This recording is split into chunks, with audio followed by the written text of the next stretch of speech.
Now we got everything situated. See, always got to do those double checks. So let me see what else is going on here.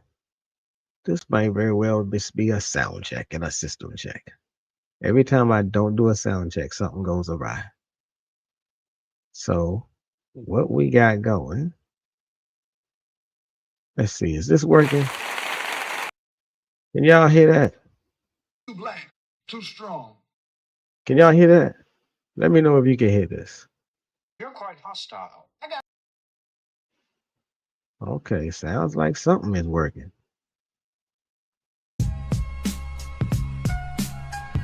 I hear that. Late night hype, I said.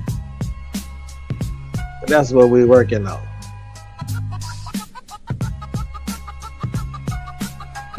So what's going on? Like I said, I'm waiting to see if anybody gonna join us. If not, that's cool too.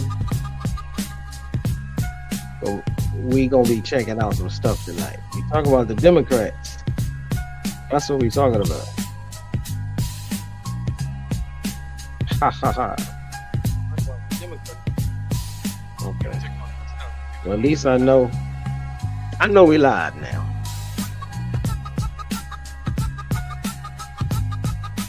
So we're gonna pull this. We're gonna set this music to the side. What y'all think about the track? So anyhow, ladies and gentlemen, peace to everybody. If you know how to look beyond the smoke and mirrors, then you in the right place. I know it's late, but I made a vow to show up. So that's what we're gonna do. So here we are. The Night Shift might be the title of a new segment I do. The After Hours Crew. And this ain't gonna be a full broadcast. This is a quick cipher, 10 minutes of truth before the day dies. Cause we really stretching on into I got super busy today running around the city doing some things for folks, people, family, loved ones, and all that other good stuff. But I gotta hit y'all with this. I'm gonna start with one of the stories of the day. And it might kind of hit home to you. The biggest federal workers union in the nation, the AFGE, they done broke ranks. You know, just a couple of weeks ago, they stood with the Democrats and they said, "Nope, we not standing down, we not bowing down." They said we riding with the opposition party, and the Republicans need to do the right thing. But I tell you, once them paychecks stop coming, and that's what the Republicans know. So now all of a sudden, well, what we talk about? They're telling Congress to pass a clean continuing resolution. Clean, as if anything coming up out of DC is clean. They're telling Congress to end the shutdown. And okay, we all want that. Sounds neutral. What's wrong with that, you might ask? Well, then you realize the clean bill is the Republican bill. No negotiations. So you guys get nothing. Just vote for it anyhow. This is the same one that the Democrats blocked 12 times before because it strips protections from the Affordable Care Act. Now, yes, I want the AFGE workers to get their paychecks. But what good is your paycheck going to do if you get the money and now the new insurance premiums is taking the money right back?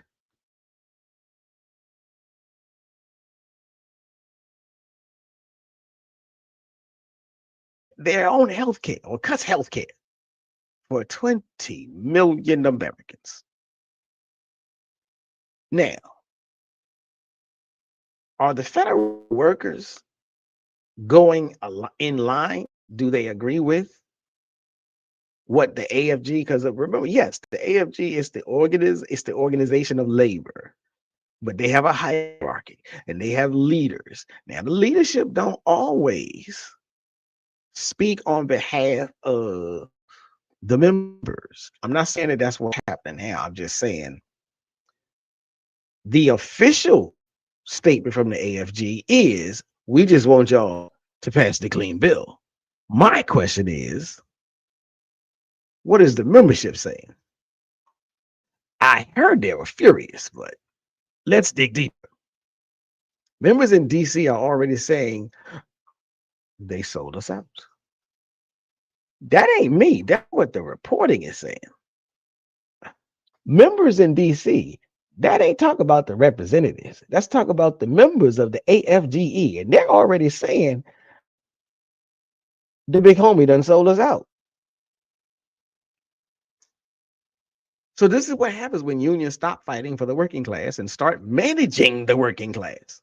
Now, I myself having a background with unions, I myself having worked somewhere where the union was a very strong union and a major component of the job site. Like you did not want to be somebody that wasn't a member of the union.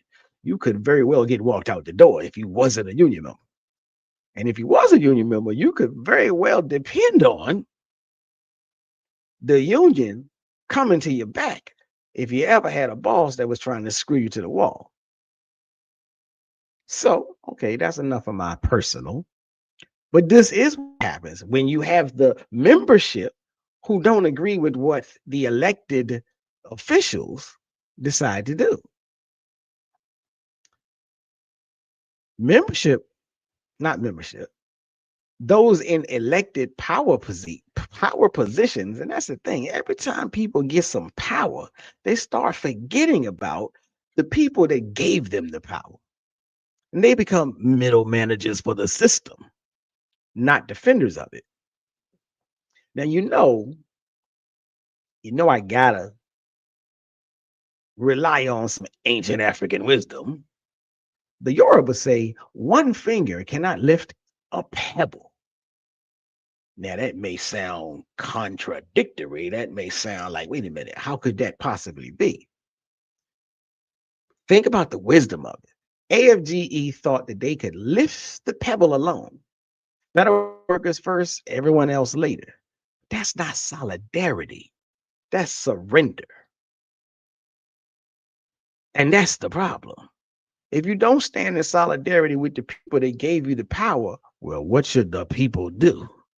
Because you only have the power because they gave it to you. Now, do they need to take it back? That's the question. Now, but like I said, I'm not gonna belabor the point. I could really go deep on this, but I said I'm gonna stay up here just for a few minutes. So I want to run down a couple of other stories. So that's the AFG story.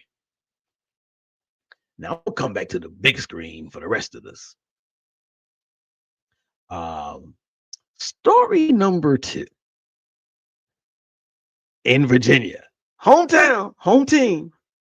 Democrats are bleeding support. Spanberger's lead for governor just slipped. Now, last week, Spanberger had a 12-point lead. Now, I don't know what Winsome Sears is doing with her ill-gotten gains. They said that she'd been taking some donations and fundraising money in ways that go far above the limits of what you're supposed to take. Now, I don't know what the numbers are. But I'm just saying, if you can't have no more than $10, she took more than $10. She must be using that money in the right places, in the right ways. Wink, wink, hint, hint. But Spanberger's lead has gone from 12 to 7. So she's still in the lead. That's still a good position to be. And we ain't got but a week left, so maybe she will stay in the lead. But the lieutenant governor and attorney general races, oh, they are now in a dead heap. Why? Why is the question?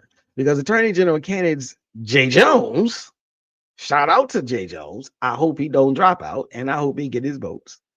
But he got sending them text messages. I don't even want to say what the messages were. If you are aware of it, I'll just say he said something revolving a pew pew and 2 of the cartridges inside of the pew pew going into the, I can't even say it. I might get banned on the channel, of an opposition party member. Put it together.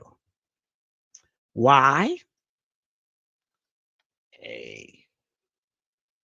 Now, the conventional wisdom says that's not revolutionary, that's reckless.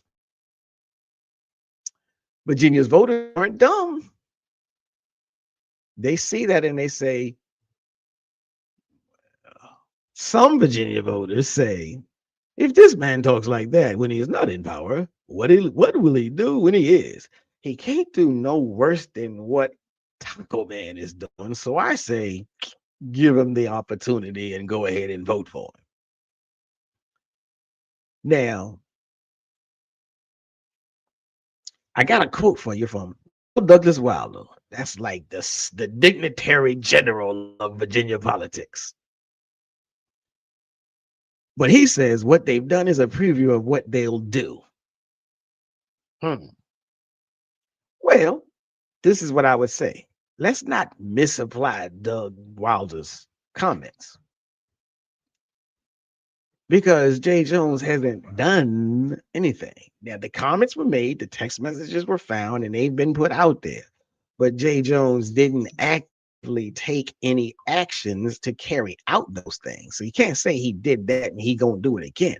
And you might be able to say he may make some outlandish statements again, but Biden got elected.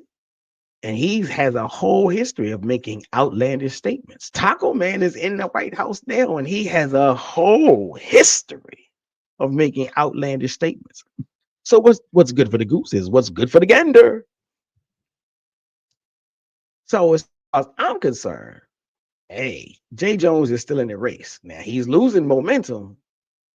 So clearly the polls are showing a problem. So, hey, that's the story.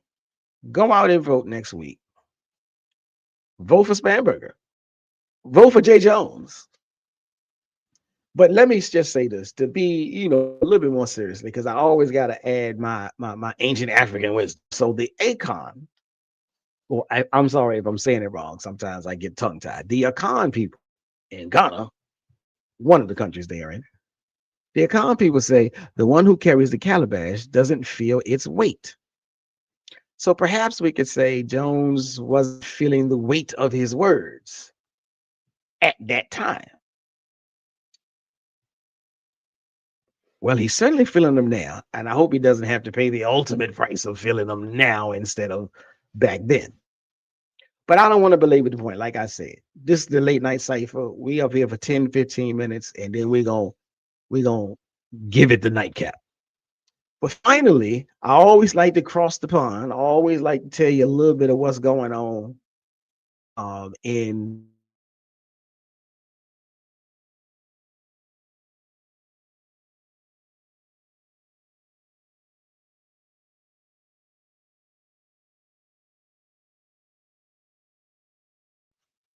okay, we're back.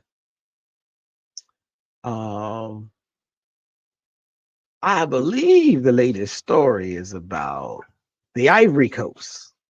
And this is an interesting story. 83-year-old Alassane Ouattara just won his fourth term. How? Now, again, he's 83 years old, and he ain't even the oldest. I think there's a brother in Cameroon. Cameroon had just elected another oldie but goodie. But here's the thing, because it speaks about the power thing. Now, of course, he won the election when he banned his opponents. So half the country didn't even vote because they knew it was already rigged. Why do this sound like America? France still prints their currency, controls their economy, and props up Ouattara like a marionette. That's neocolonialism, ladies and gentlemen. Pure and simple. That's why it sounds like America. We too are a settler economy. We keep thinking that these systems are different. We keep thinking that these types of corruptions only exist outside of America. Nothing could be further than the truth. In Africa, they ban you outright. In America, they outspend you. In America, they scandalize you out of the race. And if they don't scan you and if they don't run you out the race, like I said, they outspin you. But they got their ways. Different continents, same puppet strings. Now, the Yoruba will say, however long the night, the dawn will break. That is what we are hoping for. We are looking for the dawn to break because it certainly feels like we're living in some dark times. But dawn doesn't break by itself. It breaks when people stop accepting the night as normal. You can't get into this notion, you can't get into this mindset that everything that is as it is right now is exactly how it should be. That's how our ancestors got a little, that's why they were a little resistant to Harriet Tubman when she said, the train is coming. The railroad, the underground railroad is coming. We getting up out of here. They were too stuck in, well, this is all it's ever gonna be. So let's put these puzzle pieces together. From the Union Hall to the State House to the continent. It's the same thing. Institutions captured and carried by an overreach of power. The AFGE has just folded. Virginia's Democrats, but they ain't folded yet. But there's a whole lot of talk about they might fold, and we got a whole week to go. Now they may be a little lost in their moral compass, and they trying to figure out are we gonna fold or not. And then you got the oldie but goodies on the continent who refuse to step aside and let the younger generation take over and do what they need to do. Different name, same game. Power protects itself. What's that other phrase? What's that other adage? Power concedes nothing. That's one of them.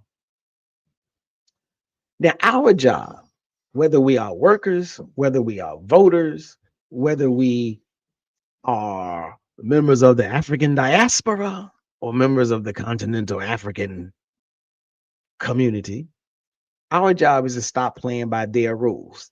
That's why I felt like I just got to say this. Like I can't get to sleep without getting this off my mind. We got to stop playing by their rules. Build new tables. Form new unions. Form new political parties. Speak new languages, literally and figuratively. Speak new languages of resistance. Now, like I said, I'm not going to stay on here long. This was Shabazz. This is the Late Night Cipher. And this is the proper perspective. I'm going to land this plane. Thank you for tuning in. Thank you for watching. Drop a comment, hit the subscribe button, hit the like button, share this with somebody you know might take an interest in discovering what we do around here. So, and I will see you tomorrow. Peace to the night owls. Stay sharp, stay free. Too black, too strong.